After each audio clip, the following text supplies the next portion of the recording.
Pradedame tiesioginę transliaciją iš Santaros klinikų ir šios mūsų transliacijos tema apie skydliaukę. Tai yra mažas, bet galingas organizmo variklis. Nuolatinis nuovargis, svorio pokyčiai, nerimas, plaukų slinkimas ar net šalčio jausmas vasarą, štai tiek daug simptomų ir visa tai gali būti ženklai, jog skydliaukė siunčia pagalbos signalus.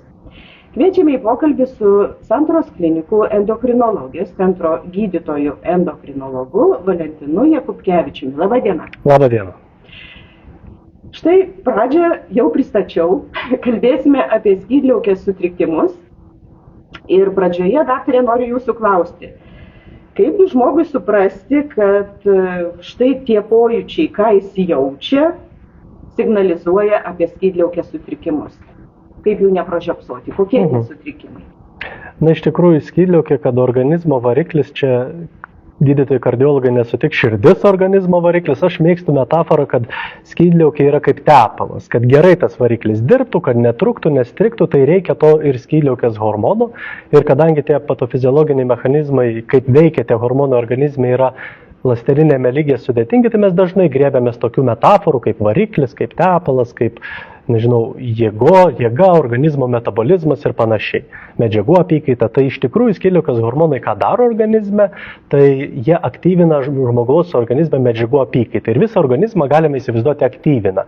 Jeigu skydliaukės hormonų organizme yra per mažai, trūksta tų hormonų, susidurėme, kad lėtėja medžiagų apykaita, gali didėti svoris ar sunkiai sektis tą svorį numesti, kūno svorį, gali būti prastesnė tolerancija šalčiui, gali būti vidurių užkietėjimas, gali būti sausa trūkinėjanti oda, būna ir plaukų slinkimas, taip pat jeigu tyriamas cholesterolis kraujyje, jis būna kažkodėl keistai, neproporcingai blogas cholesterolis dėl tos pačios sulėtėjusios medžiagų apykaitos. Na, būna retas pulsas jau pažengusiais atvejais, kartais netgi nustatoma žemesnė temperatūra, bet tai jau tikrai sunkios būklės būna paprastai. Na, o jeigu skydliaukės veikla kaip tik yra per daug aktyvi, tų hormonų gaminamų ar išskiriamų skydliaukėje yra per daug, tai turim atvirkščią situaciją. Svoris krenta, širdis plaka, organizmas prakaituoja, miegas sutrinka, išmatos atsiranda polinkis į skystesnius vidurius, į viduriavimą, gali būti oda šilta, prakaituota, net paspaudus ranką kartais gali įtart, kad žmogus turi skydliaukės hiperfunkciją, padidėjusi skydliaukės hormonų kiekį, mes sakome, ir tirotoksikozę.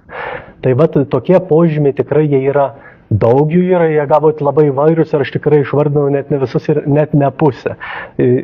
Tai tikrai, jeigu kažką iš šių požymių jaučiate, visada galvoje priežasčių arsenalė, dėl ko tie tokie požymiai galėtų būti, visada turi kirbėti mintis, o ar tai negalėtų būti skydliaukės funkcijos sutrikimas ir tuomet jau kalba prasideda, kaip tą reikėtų tirti.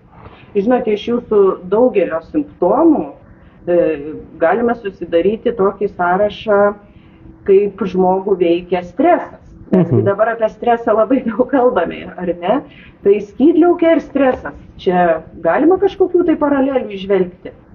Mažai, žinokite, mažai. Dažnai yra manoma, kad aš čia daug patyriau streso, čia skydliaukės tyrimai atlikti ir jie blogi, tai čia dabar to streso mažiau, tos tyrimus pakartokim, jie bus geresni. Mano praktikoje tas mažai pasitvirtina. Iš tikrųjų, požymiai tie skydliaukės ligų, funkcijos skydliaukės sutrikimų yra labai nespecifiniai. Ir jeigu žmogui nesiseka, pavyzdžiui, numesti svorio, tai ta skydliaukė yra greitai dažnai apkaltinama, tačiau padarius paprasčiausius kraujo tyrimus, tą kaltinimą skydliaukė galime nuimti, įrodžius hormoniškai, kad skydliaukė dirba gerai, svoris ne dėl skydliaukės. Tada yra kitos priežastys, ar tai mitybinės, ar tai medžiagų apykaita, ar tai paveldimas polinkis į tą konstitucinį didesnį svorį, ar tai stresas, ar tai fizinio krūvio stoka. Tų priežasčių iš tikrųjų daug ir gydytojai dietologai geriausiai padeda jas atkapstyti, kartu su kitais specialistais pasitelkia į pagalbą, kada ten kokių priežasčių reikia ieškoti. Tačiau tikrai ne tik svoris, bet ir širdies plakimas, tiek plaukų slinkimas, tiek ir visi simptomai, kas yra dėl skydliaukės, nei vienas iš jų nėra taip tikrai 100% specifinis būtent skydliaukė ir kad čia yra skydliaukė ir niekas kitas būti negali. Na, ten yra tam tikri klinikiniai požymiai, kur labai didelė tikimybė, bet kad tikrai pasakytum nepadaręs tyrimų, kad tai bus kalta skydliaukė, to tikrai negalima daryti. Nes ir labai daugybė kitų ir būklių, ir ligų gali imituoti tuos simptomus ir požymius ir be kažkokio tais hormoninio ištyrimo pradėti kažkokį gydymą ar kažkaip kaltintą labai skydliaukę būtų truputėlį neteisinga. Tai nuo ko tada pradėti, kaip jūs paminėjote, atkapstyti tas skydliaukės arba atmesti, arba patvirtinti skydliaukės sutrikimo kažkokią formą. Kas čia dirigentas šitoj vietoj turėtų būti, kurios srities specialistas? Tai iš tikrųjų pirmoj vietoj visada, kaip ir visoje medicinoje, yra pacientą prižiūrinti šeimos gydytojas, ar kitos kvalifikacijos gydytojas atliekantis tą pačią funkciją. Ir iš tikrųjų tai visada susideda, kalbant apie skydliaukės hormoninį aktyvumą, apie skydliaukės funkciją, susideda į kraujo hormoninius tyrimus. Tai jeigu truputėlį ateinant prie fiziologijos, tai organizme skydliaukės veikla yra surėdyta taip, kad yra galvos smegenyse tokia liauka hipofizė, endokrininių liaukų karalienė gamina krūvą hormonų, 5-6, sunku kartais ir prisiminti visus, bet kas šiandienos diskusija aktualu, kad gamina skydliaukę stimuliuojantį hormoną, kas užsienio literatūroje vadinama tirotropiniu hormonu, skydliaukę stimuliuojančiu hormonu, o mūsuose pagal anglišką akronimą trumpinama TTH, TSH. Tai tą tokį žargoną TTH tikrai galima išgirsti ir aš nebejoju, kad aš užsimiršęs irgi kokį kartelį ar 15 šiandien pasakysiu. Tai čia kalba apie hipofizės gaminamą hormoną, kuriuo hipofizė liepia skydliaukiai gaminti skydliaukės hormonus, juos išskirti ir skatina audinio vystymas. Sakykime, hiperplazavimą ar kitus panašius dalykus. Tai pagrindinis hormonas, kas tyriama kraujo, kas yra pirmos eilės tyrimas, yra būtent tas hipofizės skydliaukės stimuliuojantis hormonas TTH. Kartais klinikinis klausimas lieka neaiškus vieni šio tyrimo ir prisieina daryti kitus tyrimus. Jeigu įtariam skydliaukės per daug aktyvią veiklą, labai sveika ir reikėtų išsitirti yra pačios skydliaukės išskiriamus hormonus, tai tiroksiną, laisvą tiroksiną ir laisvą triotironiną. Tas mūsuose šifruojasi tokiais keiksmažodžiais LT3, LT4, tai tikrai kas su skydliauke turi reikalų tos keiksmažodžių žinot LT3, LT4, tai kai kalba apie skydliaukę suaktyvėjusią veiklą smuikų griežia TTH, LT3 ir LT4, jeigu kalba linksta link sulėtėjusios skydliaukės veiklos, tai prie TTH tyrimo patikslinimų ir papildymų funkcijos sutrikimo prisieina daryti LT4 laisvo tiroksino tyrimą. Tai tokie yra kraujo tyrimai ir juos tikrai įtaręs bent jau pradžią padaryti, o tai dažnu atveju ir iki galo ištirti tikrai gali ir sugeba ir į normą priklauso šeimos gydytojas. Jeigu diagnozė lieka neaiški, reikalingi detalesni tyrimai, tai pacientas gali ir turėtų būti nukreipiamas gydytojo specialisto gydytojo endokrinologo konsultacijai, o tuomet gydytojas specialistas jau tyria pagal klinikinį poreikį, gali atlikti ir detalesnius tyrimus, kartais prisieina ir autoantikūninius vienus ar kitus tirti, tarus vieną ar kitą autoimuninę skydliaukės ligą. Atsiranda kažkur šitame tarpe ir skydliaukės echoskopija, apie jos būtinumą ir vaidmenį, manau, kad dar pakalbėsiu. Bet kelias yra toksai. Kliniškai yra įtariama, taip turėtų bent jau būti, arba net ir nesant klinikinių įtarimų yra kažkokia kita klinikinė indikacija ir priežastis, kodėl mes turėtumėm tą skydliaukę tirti. Pavyzdžiui, atsiranda ligos, kurios su skydliauke susijusios, tarkim, žmogus skydliaukės svoriu nesiskundžia, bet ūmiai sutriko širdies ritmas, ištiko prieširdžių virpėjimas. Tai tokioje situacijoje taipogi reikėtų išsitirti skydliaukės funkciją. Tai ar jums reikia tą skydliaukę tirtis, ar turit jūsų jaučiami skundai ir klinikiniai požymiai galėtų būti susiję su skydliaukės funkcijos sutrikimu, reiktų teirauti savo šeimos gydytojo planinės konsultacijos metu. Ir šeimos gydytojas, nebejoju, įtarus pagal simptomus arba kažkokią gretutinę patologiją skydliaukės funkcijos sutrikimą, nebejoju, kad padarys reikiamus tyrimus. Taip, gerai, ištyrėme, ką gali nustatyti? Kokie skydliaukės sutrikimai yra galimi? Per daug hormono, per mažai hormono, kažkokie mazgeliai čiuopiami, ar matome ultragarso tyrimo metu? Visus jau išvardėjau. būna ir daugiau, bet pagrindinius palėtėt iš tikrųjų. Tai šitoje vietoje atsiranda skirtis tarp skydliaukės struktūros ir skydliaukės funkcijos. Ir šitie dalykai būna susiję, bet dažnu atveju jie visiškai nesusiję būna. Tai kalbant apie skydliaukės funkciją, kaip skydliaukė dirba, mums jokia echoskopija tos funkcijos nustatyti neleis ir mums reikia kraujo tyrimų. Kalbant apie skydliaukės struktūrą, kaip tas audinys atrodo, ar ten galima įtarti vieną ar kitą ligą iš difuzinio audinio pokyčio, ar ten netolygus audinys yra apie tiroiditą reiktų galvoti, ar ten yra kažkokie mazgai, tai jau kalba yra apie struktūrą.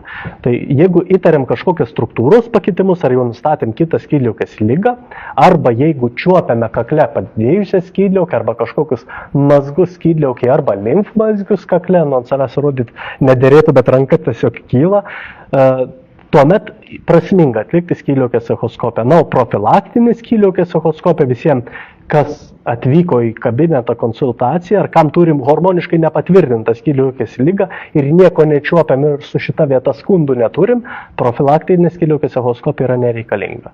Ir jokie tarptautiniai gydai profilaktinės skydliaukės echoskopijos nerekomenduoja.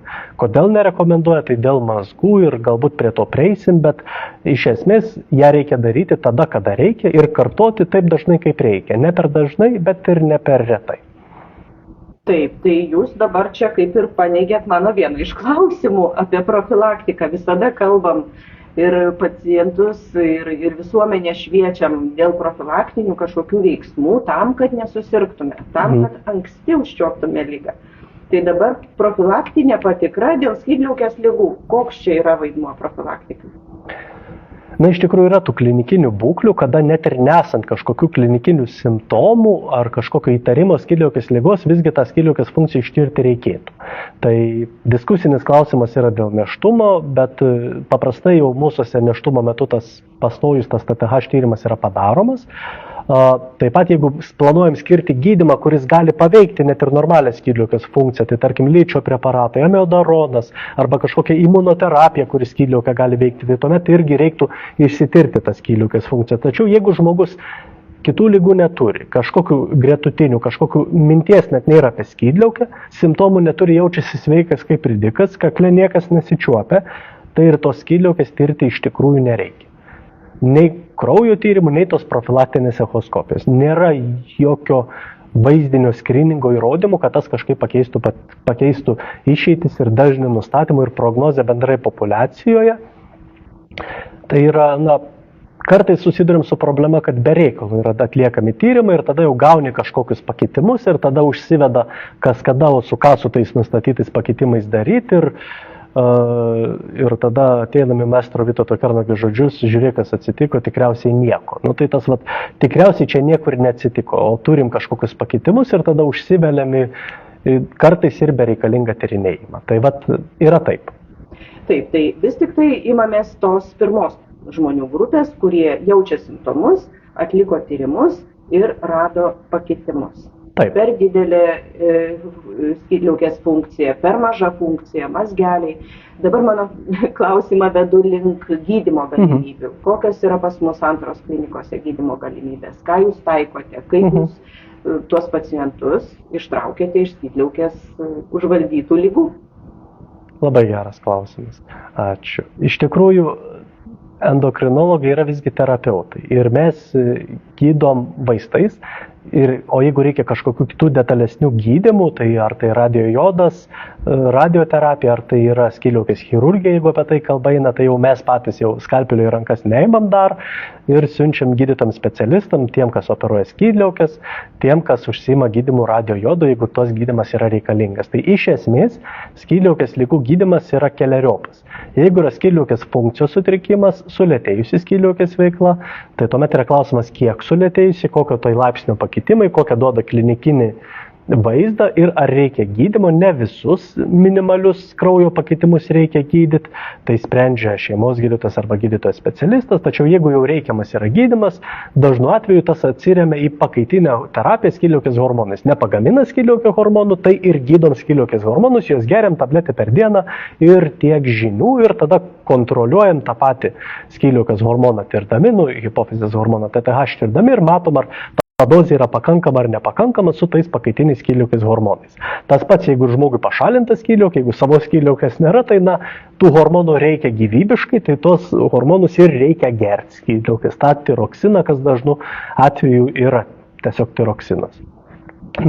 Jeigu yra skydliaukės hiperfunkcija, per daug aktyvi skydliaukė arba tirotoksikozė, tai tų priežasčių yra labai įvairiausių. Yra tokių rečiau gal žinomų toks pomisteroiditas, kur labai specifiškai gydomas, jeigu šiandien turėsim minutėlę, norėčiau bent trumpai priminti ir papasakot, bet dažnu atveju tai yra skydliaukės hiperfunkcija su padidėjusia skydliaukės hormonų produkcija ir tuomet dažniausiu atveju yra gydoma tirostatikais, vaistais lėtinančiais skydliaukės hormonų produkciją ir ekskreciją. Ir tada yra irgi taip pat gydymas tabletinis. O tam tikrose situacijose, kuomet yra specifinės ligos arba yra kažkokie mazginiai pakitimai, kurie tuos hormonus ir sekretuoja, tą reiktų įrodyti skydliaukės scintigrafijos radiologinių tyrimų, tuomet kartais prisieina ir kitoks tirotoksikozės gydymas, tai gali būti ir gydymas radiojodu, kuomet išgeriama su radioaktyvia spinduliuote sujungto jodo molekulė, kuris susikaupia skydliaukė ir ta skydliaukė vaizdžiai, pasakykim, prigesina, kur per daug aktyvi. Ir tai gali ir atsiremti ir skydliaukės chirurgija, kuomet dalį skydliaukės ar visą skydliaukę tenka šalinti, bet tai yra jau specifinės situacijos ir tikrai gydytojo specialisto sprendimų. Daktare, tai jūs intrigavote apie tas išskirtinės skydliaukės būklės. Tai pasakykit, nuo ko jos kyla ir kas ten per kokia tai liga?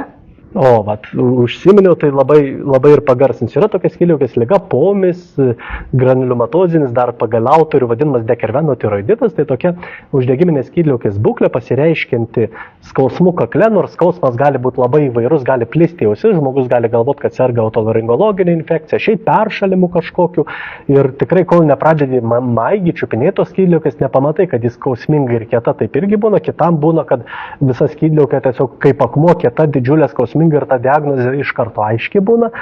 Tai yra vienintelė, praktiškai viena iš nedaugelio skydliaukės ligų duodantis skausmingą palpaciją į skydliaukę. Tai jeigu jau žmogus kažką panašaus jaučia, tai tikrai reikėtų pačiupinėti ir jeigu skauda čiuopiant, tą ligą reikėtų įtarti. Liga duoda karščiavimą, daugiau subfebrilų iki 38 laipsnių Celsijaus, daugiau antroji dienos pusė, naktinį prakaitavimą, bendrą silpnumą, svorio kritimą, širdies plakimą, rankų drebėjimą.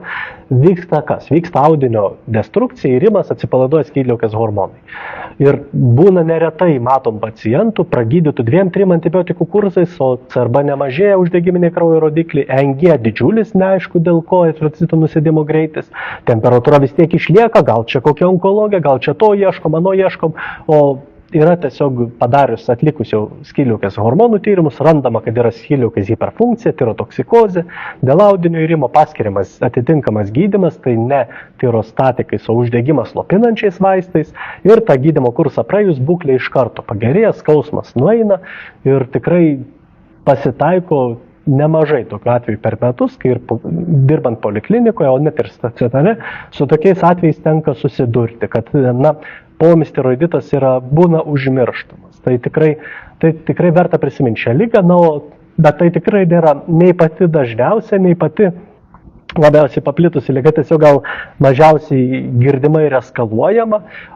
Kas iš tokių dažniausių, tai yra žinoma lėtinis autoimuninis tiroiditas pagal autorių, Hashimoto pagal histologiją limfocitinis, tai dažniausia skydliaukės liga, kuomet dėl lėtinio uždegimo autoimuninio skydliaukėje nyksta audinys ir prisieina anksčiau ir vėliau didžiai daliai pacientų, nors tikrai ne visiems gerti tiroksiną, skydliaukės hormonus. Iš hiperfunkcijos priežasčių yra tokia autoimuninė Graveso liga vadinama, difuzinė autoimuninė struma, kuomet skiriam tos tirostatikus, skydliaukės hormonų gamybą slopinančius vaistus.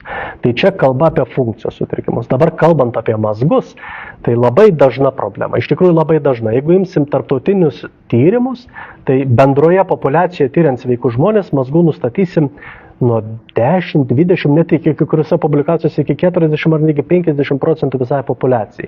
Ultragarso aparatai yra geros skiriamosios gebos ir mažiausius mazgelius 2-3 mm visiškai nereikšmingus gali nustatyti, pamatyti ir tada jau pastatytas mazgas, o tas mazgas ar nepiktas ir reikia kartoti, reikia stebėti, reikia tirti. O teisybė ta, kad skydliaukės mazgai virš 90% yra gerybiniai. Ir su jais daryti iš esmės, jeigu jie nėra dideli ir spausti nieko nespaudžia ir hormonų negamina, daryti nereikia nieko. Reikia stebėti ir nepražiūrėti tų piktųjų. O tie piktieji turi savo echoskopinius kriterijus ir jeigu kompiuterinės tomografijos ar magnetinio rezonanso ar apčiopos būdu mazgas nustatomas, pirmo pasirinkimo tyrimas įvertinti to mazgo, sakysim, piktybiškumo potencialą yra paprasta eilinė skydliaukės echoskopija. Net ir nustačius mazgą magnetinio rezonanso tyrimo metu, pacientas patikslinimui to mazgo piktybiškumo rizika yra nukreipiamas skydliaukės echoskopijai. O tuomet echoskopiškai vertinama mazgo piktybiškumo rizika, esant reikalui atliekamos mazgo aspiracinės funkcijos, plona datytė įduriama į mazgą, paimama ląstelių, ištirti po mikroskopu, pažiūrėti geros ląstelės, piktos ląstelės ir ką daryti toliau, bet tas tikrai atliekama ne visada ir ne visiems mazgam, ne visus mazgus reikia kas metus stebėti, ne visus mazgus apskritai reikia sekti. Tai čia yra didelė ir opi problema, kai daromos echoskopijos be reikalų, nustatomi pakitimai, kurių nereikėjo nustatyti ir žmonės vaikšto ir tyriasi, kuomet tas nieko nekeičia. Taip yra tie 5%, taip yra skydliaukės vėžys, yra vienoks kitoks labai įvairių yra, tai tikrai jeigu čiuopama kažkas, jeigu yra klinikiniai simptomai, yra sutrikęs rymas, kvėpavimas, kažkoks stridoras girdisi, švokštimas kvėpuojant, jeigu yra įtarta skydliaukės liga kraujo tyrimuose. Tikrai skydliaukės echoskopiją daryti prisieina. Tačiau jeigu kaklas čiuopiant visiškai normalus, klinikinių simptomų ir požymių skydliaukės ligai nėra, šeiminės rizikingos anamnezės nėra, kaklo apšvitos nėra, kas didintų vėžio riziką. Jeigu neturim jokių rizikų, žmogus sveikas iš gatvės paimtas, tai guldyti po echoskopu ir daryti echoskopiją šiukštu. Šiukštu. Taip, o nuo ko kyla skydliaukės sutrikimas? Dėl ko? Kas čia turi įtakos? Kitos lygos kažkokios. Vat jeigu tas sveikas kaip ridikas, kaip jūs sakote, tai kaip tad, kodėl kyla tos lygos? Su kuo jinai draugauja, su kitais organais? Iš tikrųjų, klausimas yra sudėtingas, mat ir tų lygų labai yra įvairių. Nemaža dalis skydliaukės lygų yra autoimuninės, tai yra tiek tas pats lėtinis autoimuninis tiroiditas, tiek Graveso liga, tas difuzinė autoimuninė struma vadinama. Taip pat yra autoimuninės lygos ir tų autoimuninių lygų yra ir daugiau. Ir kaip taisyklė, autoimuninės lygos, kaip miške po lietaus grybai, po vieną nevaikšto. Jeigu žmogus turi vieną, turi riziką ir kitoms. Tai jeigu yra nustatyta kažkokia kita autoimuninė liga, sakysim, pirmo tipo cukrinis diabetas, celiakija, kažkokios tais reumatologinės autoimuninės ligos, autoimuniniai hepatitai, kepenų autoimuniniai uždegimai, Addisono liga, autoimuninis antinksčių žievės pažeidimas, ar bet kokios kitos autoimuninės ligos, automatiškai didėja ir autoimuninės skydliaukės susirgimo rizika. Tos autoimuninės ligos, kaip žinia, dažnesnės moterim, tai moterų pacienčių yra daugiau, bet tikrai tai nėra nepaneigiama taisyklė, gydom ir vyrus, nustatom ir vyrams ir tikrai nemažam skaičiui. Ir tai neturi amžiaus, kada skydliaukės liga gali atsirasti, tai gali būti tiek jaunam, tiek senam ir vaikam gydom skydliaukės ligas, vaikų endokrinologų ir pediatrai. Ir labai senyvam senoliui tos skydliaukės ligos gali pasireikšti ir net netipiškai pasireikšti. Tai tikrai nei amžius, nei lytis, nei niekas skydliaukės patologijos nei patvirtinti, nei paneigti mums neleidžia. Reikia kalbėti su žmogum, žiūrėti, kas vargina, spręsti dėl ištyrimo apimties, daryti tyrimus ir žiūrėti, kokia situacija yra. O tai tikrai pilnai gali padaryti gydytojas šeimos gydytojas. Sulaukėme klausimo iš mūsų klausytojo ir klausiama taip, minėjote tiroiditą. Gal galite pakomentuoti vaistų vartojimą, pasirinkimą prie autoimuninio tiroidito? Tiesiog čia paklausėja klausia konkrečiai vaisto pavadinimo, aš jo aišku negaliu minėti, tiesiog ar turime pasirinkimą? Ar galit parodyti, koks ten vaistas yra minimas? Jo, supratau.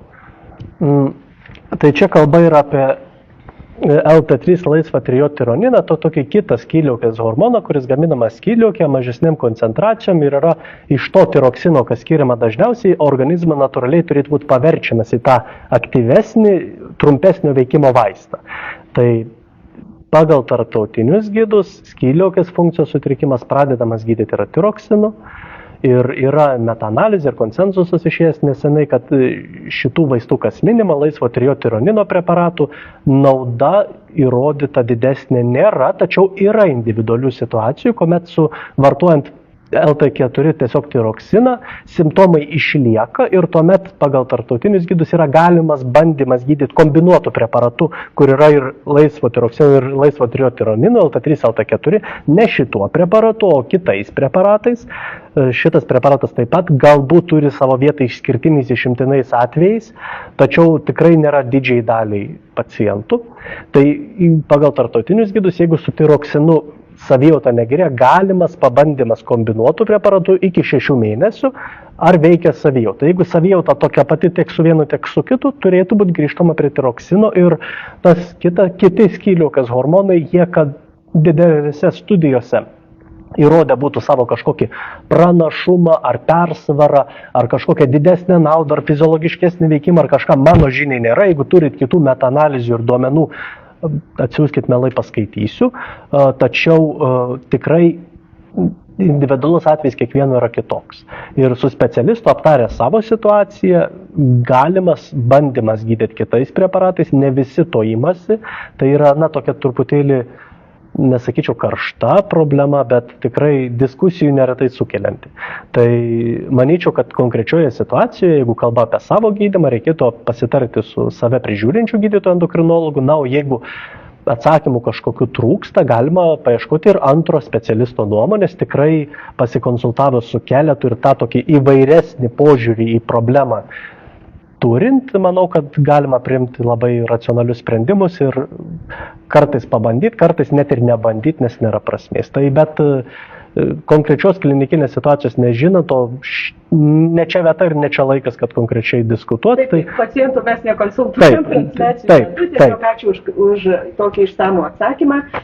Norėjau dar klausti, o skydliaukės trumą vadinam dar ar ne? Yra toks terminas prilipęs trumą, tai daugiau padidėjusi skydliaukė vadinama, dar gužys yra toks žodis, tai tų žodžių yra įvairių, kurie čia priimtinesni ir labiau vartotini, yra klausimas labiau kalba teisinga valstybinė suprantantiem negu aš, bet būna, sakom, strumas, skydliaukė, gužys, tai padidėjimas, labai tų įvairių terminų, kaip kas pavadina, čia ir nuo prilipusios kultūros priklauso tiesiog. Gerai, na ir pabaigoje pokalbio norėčiau dar jūsų apie skydliaukės mitus paklausti, nes jų yra ir tikriausiai jūs žinote daugiau. Na, pirmiausia, tai paklausiu tokio mito, ar jei skydliaukės veikla sutrikusi, žmogus visada priaugs svorio ir sunkiai jį numes? Jeigu tas sutrikimas yra sulėtėjusi skydliaukė hipotirozė, per nepakankamą skydliaukės hormonų gamybą, polinkis į didesnį svorį ar jo augimą būna. Paprastai, bet nebūtinai. Žmogus gali dėti arklinės pastangas ir su mityba ir su sportu to svorio ir nepriaugti. Tačiau būna ir kita medalio pusė, kai skydliaukė dirba per daug aktyviai ir per daug tų skydliaukės hormonų ir tas svoris krenta, nežinia dėl ko, cholesteroliai stebuklingai labai pagerėjo, aš čia lyg nieko per daug nesistengiu, bet svoris krenta, liuks, o ten skydliaukė rimbu širdį plaka, čia tirotoksikozė eina, net ir per greitai be priežasties krentančių svorių džiaugtis nereikėtų, visada kyla klausimas, o kodėl jis čia taip krist pradėjo. Tai tie svorio pokyčiai dažnai būna kabliukas, kas užveda ant kelio, kad kažko su skydliaukė pradėti ieškoti reikia, nes tai objektyviausia, tu pasisvėri ir žiūri, žinai, koks tas svoris, o silpnumas, man čia silpna, nesilpna, man tas prakaituoja, čia neprakaituoja, tie plaukai slenka, neslenka, tai yra labai labai subjektyvu ir kas vienam yra daug, kitam bus mažai, o tas svoris yra skaičius ant svarstyklių ir tas svoris yra, kaip ir visiems aišku. Tai dabar gal dėl to dažniausiai į tą yra akcentuojamasi, bet tai tikrai nėra nei pagrindinis, nei vienintelis skydliaukės funkcijos sutrikimo požymis. Taip, dar vienas mitas mano sąraše yra, kad skydliaukės problemos kamuoja tik tai moteris. Tai jau minėjau, kad ne, tikrai ne, taip, didžioji dalis pacientų, kas į mus kreipiasi, yra moteris, tikrai dauguma, bet tikrai ne visos moteris ir tikrai turim ir vyrų ir labai nemažai ir niekas nedraudžia vyrui susirgti autoimuninę ligą, niekas nedraudžia vyrui turėti ir skydliaukės vėžį ir tiesą sakant, jauniem vyram mazgai rizika jų didesnė vėžių yra negu kad moterim, tai tikrai ir vyram atsipalaiduoti ir pamiršti, tas skydliaukė moterų liga čia man nereikia, nederėtų. Vyrams taip pat savo sveikatą rūpintis reikia, arba žmonoms rūpintis vyrų sveikatą, nes tas pasitaiko, nors galbūt ir negera praktika, bet būna, kad vyrus už parankės atveda, tai vat ir apie vyrų skydliaukės neužmirškim. Taip, na ir dar vienas toks mitas, pavadinkim, kuris prašosi paaiškinimų, kad jeigu nėra simptomų, tai skydliaukė yra sveika. Iš mūsų viso pokalbio tai galima įtarti, kad čia tiesos yra. Yra ir tiesos, bet yra ir biški ir mitas, nes kadangi tie požymiai skydliaukės labai nespecifiniai, tiek sulėtėjusios, tiek ir kartais hipertirozės. Tai būna, kad žmogus nurašo savo kažkokius tai simptomus, tą bendrą silpnumą, kažkokį tai svorio didesnį polinkį, arba tarkim perimenopauzinius laikotarpius ir tų simptomų būna labai įvairių ir tikrai kartais tie simptomai lieka nepastebėti. Tai čia prasideda diskusija, ar neverta to pH tyrimo padaryti kartelį kokį, jeigu su savijauta nėra viskas kaip ir taip, nors konkrečiai tų skydliaukės ligų požymių ir nėra, nes tikrai labai įvairialypė ta problema. Tai čia visada klausimas diskusijai su visų šeimos gydytoju, ar jūsų konkrečioje situacijoje būtų prasminga išsitirta skydliaukė. Tai čia viena medalio pusė, kad visgi kartais net ir nesant labai tipingų požymių reikia tirti, kita medalio pusė, kad tyrimai yra daug ir kartais nepamatuotai. Tai būna, kad nustatom kažkokią paribinę vertę ir ten kas savaitę tie tyrimai, taip greitai nesikeičia. Tai pH tyrimas, tirotropinis hormonas, maks ten mėnuo, realiai 3 mėnesiai, kad kažkoks pokytis atsirastų, kiti hormonai biški greičiau keičiasi. Yra specifinės situacijos, nėštumai ir panašiai, kada greičiau truputėlį reikia tirti, bet dažniausiu atveju kas savaitę tyrimai, tiesiog, kad tyrimų dažnumą rekomenduoja gydytojas ir tų rekomendacijų jos nebūna iš piršto laužtos. Tai kaip rekomenduojama tirtis tą skydliaukę tokiu dažnumu, taip ir reikėtų ją tirtis. Dar vieno klausimo sulaukėme, ar gali pacientui netikti kažkokie hormoniniai preparatai, kaip žinoti? Su vaistais ir ne vaistais ir žolelėm ir apskritai visko, kas patenka organizme, egzistuoja keletas dalykų. Gali būti alergija, paprasti banali alergija, kaip gali būti bet kam alergija, taip gali būti ir vaistų ar kažkokia pridėtinė medžiaga alergija. Tai dėl alergijų įtarė šeimos gydytojas, konsultuoja gydytojas alergologas. Tai gali būti toks variantas, nors praktikoje sutinkam ypatingai retai. Pasitaiko, kad žmogus pradėjęs vartoti vaistą pajaučia kažką, ko nejautė prieš tai ir dar detaliai išstudijavęs vaisto aprašą randa, kad pasitaiko ir tada jau, kai jau perskaito, tai jau pajaučia savo tos simptomus, taip irgi pasitaiko, tai tada yra visada diskusijos ir kiek labai tie pojūčiai objektyvus klausimas. Bet būna, kad pradėjus vartoti vaistą, kad alergijos kaip ir neturi, bet alergijos kaip ir gali nerodyti, bet ar beria, ar kažkas darosi, tikrai pasitaiko, kad diskusijoje su pacientu matai, kad tas vaistas netinka, tai tada ieškai alternatyvų, tačiau tai yra tikrai mažoji dalis pacientų. Jeigu taip pat iš klinikinės praktikos 90-95% skydliaukės ligomis sergančių pacientų paskyrus hormoninį vaistą jis tinka ir yra puikiai toleruojamas. Tai jeigu vartojate vaistus ir kažko nuo jo blogo nejaučiate, tai po šito įrašo nepradėkit ieškoti kažko, ko ieškoti nereikia ir galvot, kad jūsų, plaukai slenka, čia dabar nuo to vaisto būtinai plaukai slenka, šuo namie sisioja ir vyras neištikimas būtinai nuo to vaisto. Taip nėra. Tiesiog visur yra tas loginis mąstymas ir ta racija, paprasti banaliausia racija. Tai jeigu galvojat, kad gal vaistas jums netinka, tai irgi yra diskusijos su jūsų šeimos gydytojo objektas, ar tai galėtų būti alergija, ar tai galėtų būti kažkokia kita reakcija, tai yra klausimas gydytojui. Na ir paskutinis gydytojų klausimas jums, ar sutrikus skydliaukės veiklai nustatyta, diagnozuota, be vaistų galime išsiversti? Ar yra kažkokios kitos priemonės, gyvensenos pakeitimai, ar kažkas kita, ar tiesiog be vaistų sureguliuojančių skydliaukės hormonų veiklą neišsiversime? Labai toks platus klausimas. Iš tikrųjų, skydliaukės funkcijos sutrikimas skydliaukės funkcijos sutrikimui nelygus. Yra toks terminas subklinikinė hipotirozė, kuomet TTH tyrimas yra šiek tiek padidėjęs, tačiau LT4 tyrimas yra normos ribose, tai tuomet prasideda diskusija, kada čia skirti roksiną, kuriam laikui skirti, ar čia su visam skirti. Tai čia yra diskusijos su jūs prižiūrinčių gydytojų klausimas, tačiau bendriniu atveju nėra kažkokių didelių įrodymų, kad kažkokia magiška priešuždegiminė dieta ar kažkokie produktų vienų naudojimai ir atsisakymai labai iš esmės tą skydliaukės funkciją kardinaliai pakeistų. yra diskusija visada su jodu, prie kokių skydliaukės būklių jį reiktų vartoti ar vengti, ar čia reikia ar nereikia. Tai dažniausiu atveju reikia vartoti tiek, kiek ir reikia sveikam žmogui, ypač nėštumo metu reikia tą jodą vartoti, kiek reikia. Tai yra vėl diskusijos su šeimos gydytojų klausimas. Yra būklių, kada to jodo privengiam, jeigu tarkim yra kokia, nežinau, tirotoksikozė ir planuojamas gydymas radiojodu ir tada, kad to jodo sukauptų, tai reiktų jodo pavengti. Tai yra momentų, kada jo reiktų ir vengti, bet tikrai labai nemažai mitų šioje vietoje, kad oi man skydliaukė, man negalima jūros kopūstų, oi man skydliaukė, man jodo nei lašo nei kruopelytės negali būti, kokia dar jodota druska. Tai tikrai yra daug ir nepagristų dalykų. Ir pasitaiko atveju, kai specialistai bando ligas, kurios jau reikalautų medikamentinio normalaus gydymo, gydyti dietom, užkalbėjimas ir dar kažko, tai tikrai visuomet verta pasikonsultuoti su šeimos gydytoju, su gydytoju specialistu, ar tikrai čia to gydymo nereikia.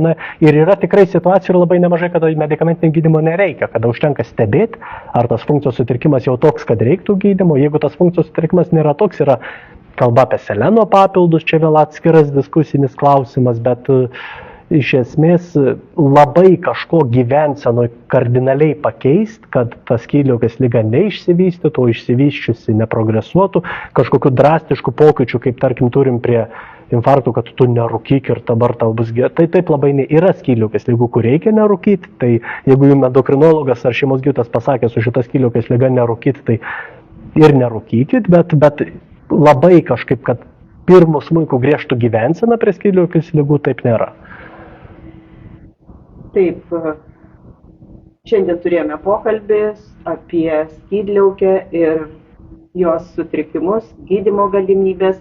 Ačiū Jums, gydytojau, ir klausytojams ir žiūrovams priminsiu, jog mes šiandien kalbėjome su Santaros klinikų endokrinologijos centro gydytoju endokrinologu Valentinu Jakubkevičiumi. Ačiū Jums, o tiems, kurie neturėjo galimybės pasižiūrėti tiesiogiai, šį įrašą patalpinsime į Santaros klinikų YouTube kanalą ir ten galėsite pasižiūrėti bet kuriuo metu. Ačiū Jums, daktarė, viso geriausio. Sudie.